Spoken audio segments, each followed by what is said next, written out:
নমস্কার। Cricket with অনিতে আপনাদের স্বাগত জানাই। আজ যেটা ম্যাচ ছিল CSK versus Punjab king, Punjab টসে জিতে ফিল্ডিং নেওয়ার সিদ্ধান্ত করেছেন, কারণ অবভিয়াসলি ডিউ ফ্যাক্টর। দেন চেন্নাই সুপার কিংস ব্যাট করতে নামে। সঞ্জু স্যামসন অ্যান্ড ঋতুরাজ গায়কোয়াড় আবার ফ্লপ শো।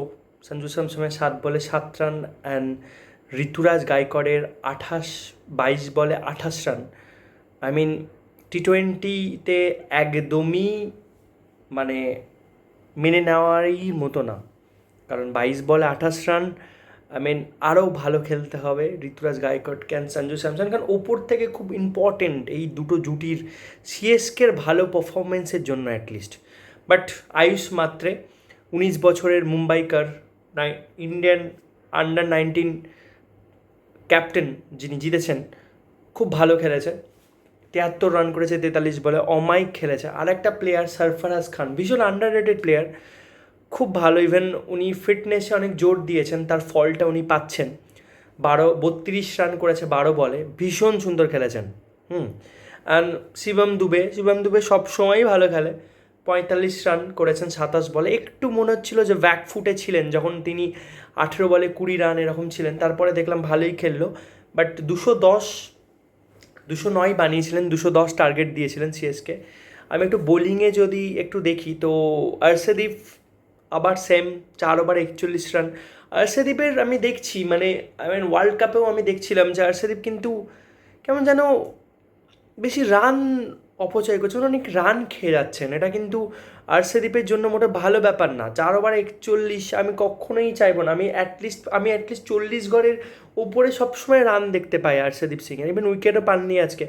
তো আমি ইউজি চাহেল খুব ভালো বল করেছেন। ইউজি চাহেল এত ভালো বল করেছেন, 3 ওভারে 21 রান। আমি দেখেছি 1 উইকেট নিয়েছেন। ওনার 1 ওভারটা শিবম দুবের জন্য আটকে রেখেছিল শ্রেয়াস আয়ার ক্যাপ্টেন। অ্যান্ড বিজয় কুমারও খুব ভালো বল করেছে। বিজয় কুমারও প্রতিবার আইপিএলে পাঞ্জাব কিংয়ের আগের বছরও খুব ভালো বল করেছিলেন, মিডল অর্ডার বোলার, অ্যান্ড খুব ভালো ফলো করেছিলেন। ইমরান 4 ওভারে 38 রান 2 উইকেট নিয়েছেন। সো মার্কাস ভ্যানসন ঠিক আছে, আগের ম্যাচে খুব ভালো বল করেছিলেন, এখন 43 রান। জেভিয়ার বার্টলেটও ভালো, 4 ওভারে 48 রান 1 উইকেট, ঠিক আছে। এটা আই মিন ব্যাটিং পিচ, আর এখানে ইটস ওকে। বাট আর্শদীপটা একটু ডিসঅ্যাপয়েন্টেড, মানে আমাদের না এক্সপেকটেশন অনেক বেশি। 2024 ওয়ার্ল্ড কাপ জেতার পর থেকে আর্শদীপের প্রতি আমাদের এক্সপেকটেশন অনেক বেশি। মানে 4 ওভারে 41 রান আমি চাই না, অ্যাটলিস্ট 30-35 থাকুক। কারণ আমি প্রতি জবারই দেখি, আমি আর্শদীপ সিংকে সবসময় 40-এর ওপরে দেখতে পাই। তো অবশ্যই সেই জায়গাটা আমাদের আর্শদীপকে আরেকটু বেটারমেন্ট করতে হবে, কারণ ওয়াইড খুব আর্শদীপের একটা প্রবলেম, যে ওয়াইড খুব এক্সট্রাস দিচ্ছে। যাই হোক, তারপরে পাঞ্জাব কিং ব্যাট করতে নামে প্রিয়ান্স আরিয়া। প্রিয়ান্স আরিয়াকে আমরা আগের বছরও দেখেছিলাম, দুর্ধর্ষ 39 বলে 100 রান করেছিল, ঠিক বাইদেব সূর্যবংশীর মতো প্লেয়ার। সে ম্যাচ আজকেও দেখিয়ে দিল, 39 রান 11 বলে, যেখানে ঋতুরাজ গায়কোয়াড় 22 বলে 28 রান করছে, সঞ্জু স্যামসন 7 বলে 7, ওখানে অবভিয়াসলি 11 বলে 39 রান করছে। Strike rate 354। আই মিন অসাধারণ স্ট্রাইক রেটে বল করছে। প্রভ সিং রান এটা ভালো, একটু স্ট্রাইক রেট কম হয়েছে, 34 বলে 43 রান। বাট আগের ম্যাচ খুব ভালো খেলেছিল প্রভ সিং রান। অ্যান্ড আমি প্রিভিউতেও বলেছি যে কুপার কর্নলি 36 রান 22 বলে, খুব ভালো মাপের একটা প্লেয়ার, খুব ভালো মাপের প্লেয়ার। অ্যান্ড শ্রেয়াস আয়ার ভীষণ ডিপেন্ডেবল ব্যাটসম্যান, অ্যান্ড সবারই ফেভারিট শ্রেয়াস আয়ার। যেমন ক্যাপ্টেনশিপ করেন, তেমনি ব্যাটিং অসাধারণ। 29 বলে 50 রান করেন। অ্যান্ড দেন নেহাল ওয়াদেরা এখনও প্রুভ করার অনেক দরকার আছে। মুম্বাই ইন্ডিয়ান্সে খুব ভালো খেলেছে। আগের বছর পাঞ্জাবের বিরুদ্ধে 2-3 ম্যাচ ভালো খেলেছে, কিন্তু 10 রান করেছে 9 বলে।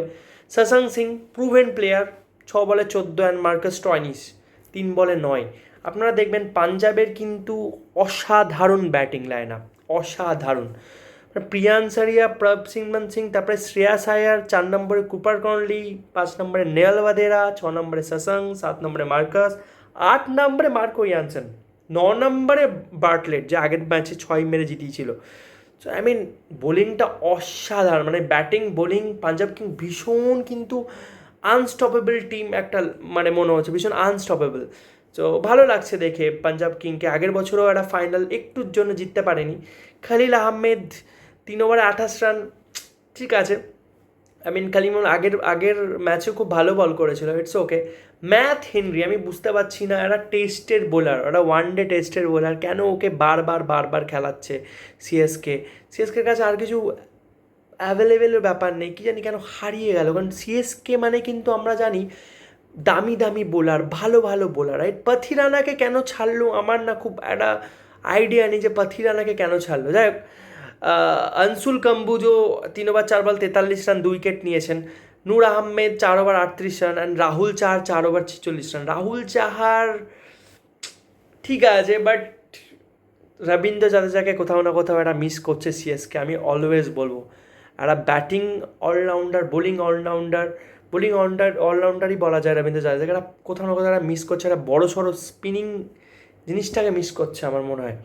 তো নূর আহমেদ এইবারের, আগের বার খুব ভালো একটা ফর্মে ছিল, কিন্তু এইবারের মতো ফর্মে আর নেই। একটা জিনিস কিন্তু সবাই মিস করছে, যে ধোনির প্রেজেন্সটা, চেন্নাইয়ে ধোনির প্রেজেন্সটা কিন্তু খুব মিস করছে সবাই। তো এই জায়গাটা আমার মনে হয় ইম্পর্টেন্ট, কারণ ধোনি হচ্ছে কী বলুন তো, মানে যেটাকে রিপ্লেস করা যায় না। কারণ ধোনি থাকলে না ক্যাপ্টেনশিপটা আরও হয়। আমি ঋতুরাজ গায়কোয়াড়ের ক্যাপ্টেনশিপও খুব একটা ভালো হয়নি, হচ্ছে না, টিম সিলেকশন কোথাও না কোথাও হচ্ছে না, কোথাও না কোথাও ল্যাক হচ্ছে আমার মনে হচ্ছে, যতই নতুন টিম হোক। আরেকটা আমি বলি, কার্তিক শর্মা 14 কোটি টাকার নার্ভাসনেস আমার মনে হয় ফ্লেমিংয়ের এসে বোঝানো উচিত কার্তিক শর্মাকে, যে না ঠিক আছে আমরা আছি। খুব নার্ভাস লাগছে কার্তিক শর্মা। প্রশান্ত ভীর ভীষণ নার্ভাস লাগছে, 7 বলে 6 রান লাস্টের এতে এসে 7 বলে 6 রান, মোটেও ওটা বানানো না। কিন্তু কার্তিক শর্মা এত ভালো একটা 14 কোটি টাকা দিয়ে কিনেছে, আমার মনে হয় কোথাও না কোথাও একটা ব্ল্যাক করছে। এদিকে জস ইংলিশকে বসিয়ে রেখে, যেখানে দুটো ফরেনার খেলাচ্ছে, সেখানে কিন্তু আই মিন কোথাও না কোথাও একটা টিম সিলেকশনে হেভি ল্যাক করছে আমার মনে হয়। জস ইংলিশ যথেষ্ট ভালো প্লেয়ার মনে হয়, অবভিয়াসলি এ তো মিস করছেই, ব্রেভিসকে তো মিস করছেই। ব্রেভিসও ভালো প্লেয়ার, আমার মনে হয় ব্রেভিস জস ইংলিশ ফেরানো উচিত তাড়াতাড়ি, যত আর্লি অ্যাজ পসিবল। যত হারবে ম্যাচ তত কনফিডেন্ট লো হতে যাবে, আর টি-20 cricket is all about confident. যাই হোক, তো ওভারঅল শ্রেয়াস আয়ারের ক্যাপ্টেনশিপ অনেক ওপরে আমার মনে হয়, যে আই মিন ঋতুরাজ গায়কোয়াড়ের থেকে অনেক ওপরে ক্যাপ্টেনশিপ, কোনো কথাই হবে না। শ্রেয়াস আয়ারের ক্যাপ্টেনশিপ অনেক ভালো। তো আমার মনে হয় চেন্নাই সুপার কিংসের সিলেকশনে আরেকটু কাজ করা উচিত, বোলিংয়ে আরেকটু কাজ করা উচিত, অ্যান্ড ওপেনিং জুটিটা আমার মনে হয় খুব ইম্পর্টেন্ট। প্রত্যেকটা জায়গায় আপনারা দেখবেন, প্রত্যেকটা ম্যাচ যদি ওপেনার না চলে, তাহলে কিন্তু ম্যাচ জেতার কোনো জায়গাই নেই। সেই জায়গাটা আমার মনে হয় ইম্পর্টেন্ট, আর একটু ভালো খেলতে হবে, সিনিয়র প্লেয়ারদেরকে আরও এগিয়ে আসতে হবে, স্যামসনের ফর্ম আনতে হবে, ঋতুরাজ গায়কোয়াড়কে ভালো খেলতে হবে। আপনাদের মত জানাবেন।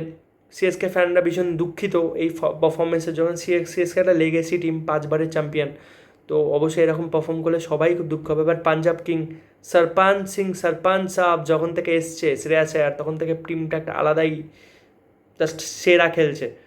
আমার মনে হচ্ছে এবার চ্যাম্পিয়নও হয়ে যেতে পারে। সো যাই হোক, আপনারা কমেন্ট করবেন, সাবস্ক্রাইব করুন, প্রতিদিন ভিডিও বানানোর চেষ্টা করছি, প্রতিদিন পাশে থাকুন, নতুন ইউটিউব ক্রিয়েটারদেরকে চান্স দিন। আমরা ছোটোবেলা থেকে ক্রিকেট খুব ভালোবাসি, ক্রিকেটটা আমাদের কাছে মন্দিরের মতো। তো সেই জায়গাটা আপনারা বলুন, কোনো ভুল ত্রুটি কমেন্ট করে জানান, যদি কোনো কিছু বেটারমেন্ট করা যেতে পারে। ওকে, থ্যাংক ইউ।